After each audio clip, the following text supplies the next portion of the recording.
Francisco nasceu em Assis, na Itália, por volta de 1181 ou 1182, num tempo em que as cidades estavam crescendo, o comércio florescia e as famílias de mercadores sonhavam alto. O pai dele, Pietro de Bernardone, era um comerciante de tecidos bem-sucedido, desses que viajavam, faziam negócios e queriam ver o filho brilhando no mesmo caminho.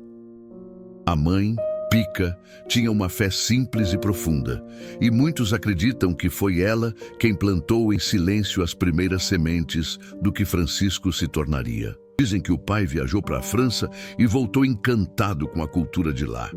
E por isso o apelido Francesco, o francesinho, acabou colando.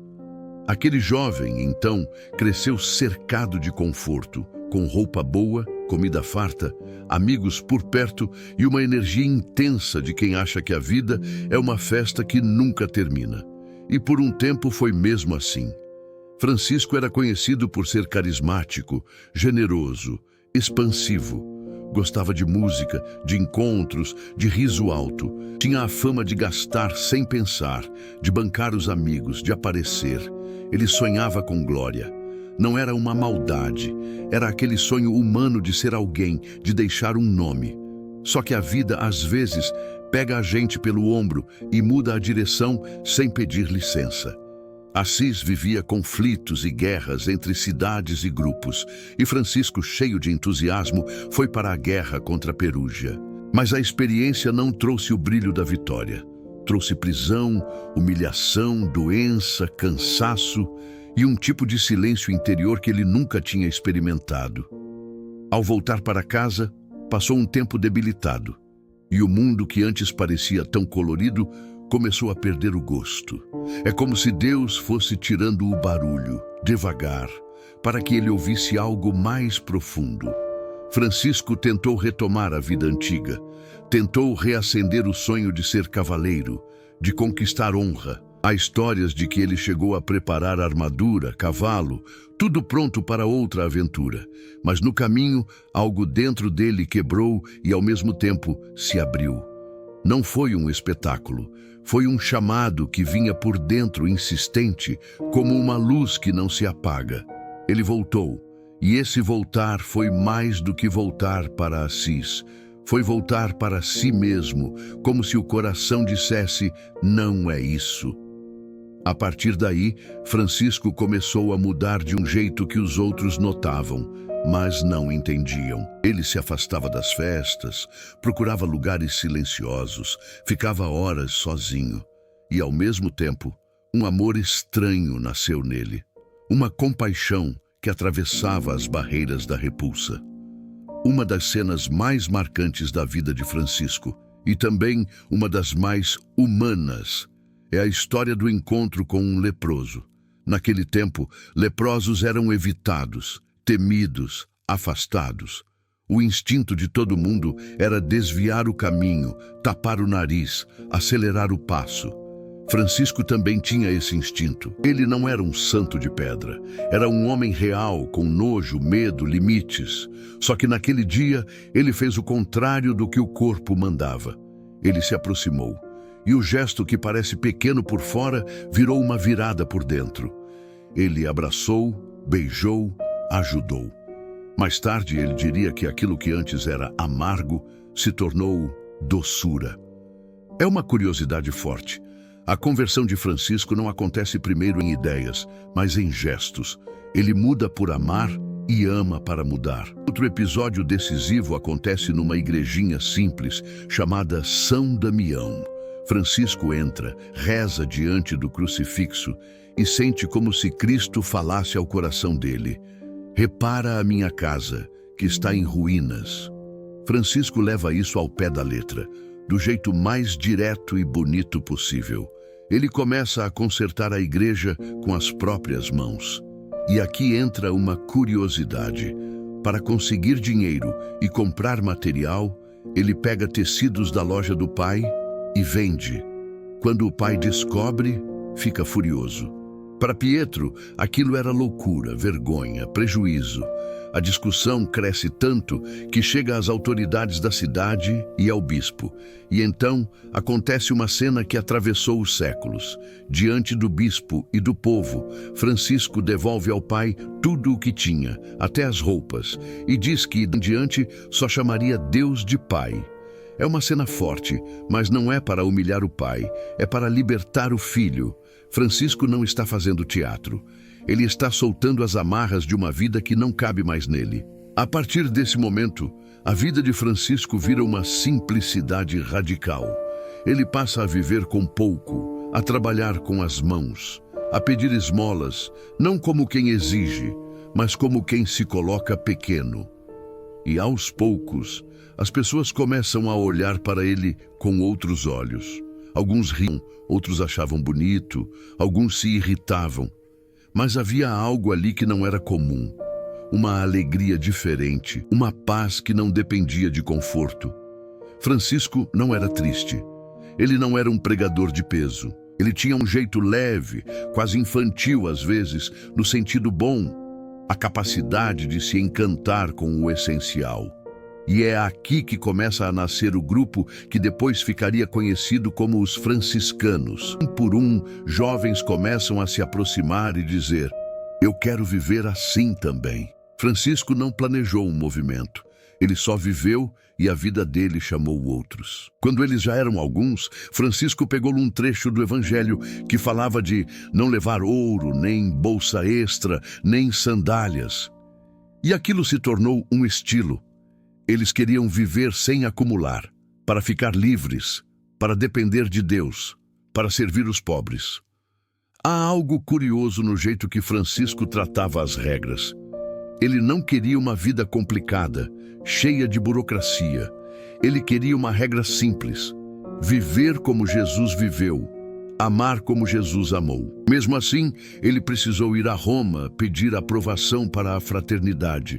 E as histórias contam que muitos ficaram desconfiados. Como assim um grupo de homens sem posses andando por aí pregando? Mas Francisco, com humildade e firmeza, ganhou confiança. O grupo foi reconhecido e a Ordem dos Frades Menores nasceu. Menores não no sentido de menos valor, mas no sentido de escolher o último lugar, o lugar do serviço. Francisco também teve uma amizade espiritual muito bonita com Clara de Assis. Clara vinha de família nobre, tinha uma vida confortável e mesmo assim foi tocada pelo mesmo chamado. Ela fugiu de casa para seguir uma vida de oração e pobreza, e assim nasceram as Clarissas. Uma curiosidade é que Francisco não dominava Clara, nem a tratava como alguém menor. Ele respeitava profundamente aquela vocação. Eles se apoiavam. Eram como duas chamas acesas pelo mesmo fogo, cada uma no seu caminho, mas olhando para o mesmo Cristo. E então vem uma das partes mais famosas: o amor de Francisco pela criação. Muita gente reduz isso a São Francisco gostava de animais, mas é mais profundo. Ele via o mundo como uma casa de Deus. Ele chamava o sol de irmão, a lua de irmã, a água de irmã, o vento de irmão. Isso não era poesia vazia, era uma espiritualidade que ensinava gratidão e humildade. A natureza, para ele, era um lembrete: tudo é dom. E existe uma história conhecida em que ele prega para os pássaros. Pode parecer estranho para quem olha com pressa, mas a mensagem é simples: se toda criatura existe por Deus, então toda criatura merece respeito. Não é que ele achasse que os pássaros entendiam como a gente entende. É que o coração dele transbordava louvor. E ele queria que o mundo inteiro participasse. Outra curiosidade marcante é a história do lobo de Gúbio. A cidade vivia assustada com um lobo que atacava animais e pessoas. Francisco vai ao encontro do lobo e, em vez de violência, oferece paz. A narrativa conta que o lobo se acalma e passa a viver de forma pacífica com a cidade, recebendo comida. Alguns veem isso como símbolo, outros como fato. De qualquer forma, a lição atravessa. Francisco acreditava que até o monstro pode ser tocado pela paz quando alguém tem coragem de não responder com ódio. Com o tempo, a ordem cresceu muito, e isso trouxe alegrias e dores. Francisco queria manter a simplicidade, mas nem todo mundo conseguia acompanhar o mesmo radicalismo. Surgiram tensões internas, discussões sobre como viver. Isso é importante. Ele não viveu num conto de fadas. Ele sofreu, ele foi incompreendido, inclusive pelos próprios irmãos às vezes. E mesmo assim, ele não perdeu a ternura. Ele carregava uma mistura rara, firmeza por dentro e doçura por fora. Ele queria ser fiel ao Evangelho, mas não queria virar pedra. Numa fase mais tarde da vida, Francisco viajou para o Oriente em meio às cruzadas e se encontrou com o sultão Al-Kamil. Essa é uma curiosidade impressionante. Enquanto muitos iam com espada, Francisco foi com a coragem da paz. Ele não foi para brigar, foi para testemunhar a fé com respeito, com humildade, com diálogo. O encontro, segundo relatos, foi marcado por admiração mútua. Independentemente dos detalhes exatos, a imagem é poderosa. Um homem pobre, desarmado, atravessando fronteiras perigosas para viver a mensagem de Cristo sem ódio. Nos últimos anos, Francisco ficou cada vez mais frágil. A vida ao ar livre, as longas caminhadas, as privações, as doenças, tudo isso cobrou um preço.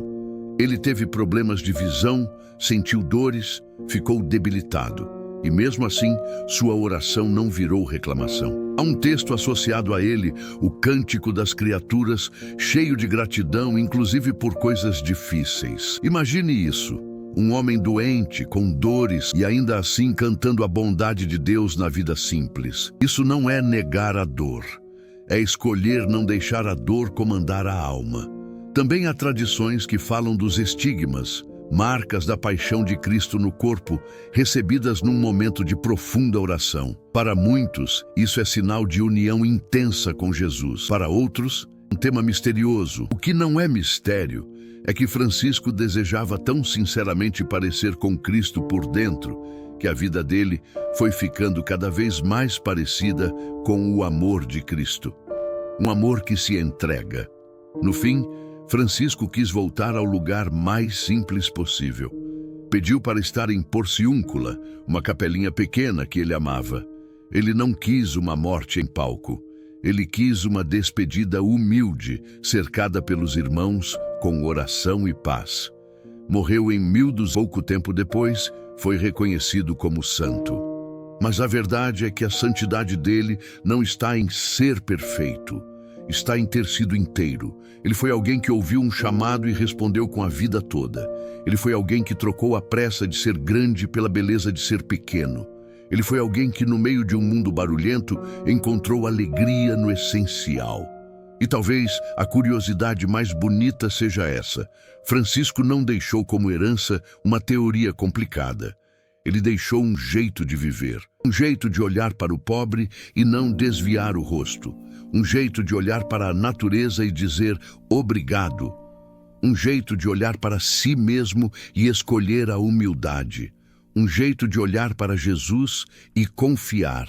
E por isso, quando a gente escuta a história dele, algo dentro de nós se acalma, como se o coração lembrasse que ainda existe um caminho simples, verdadeiro, possível, um caminho que não depende de ter muito, mas de amar muito.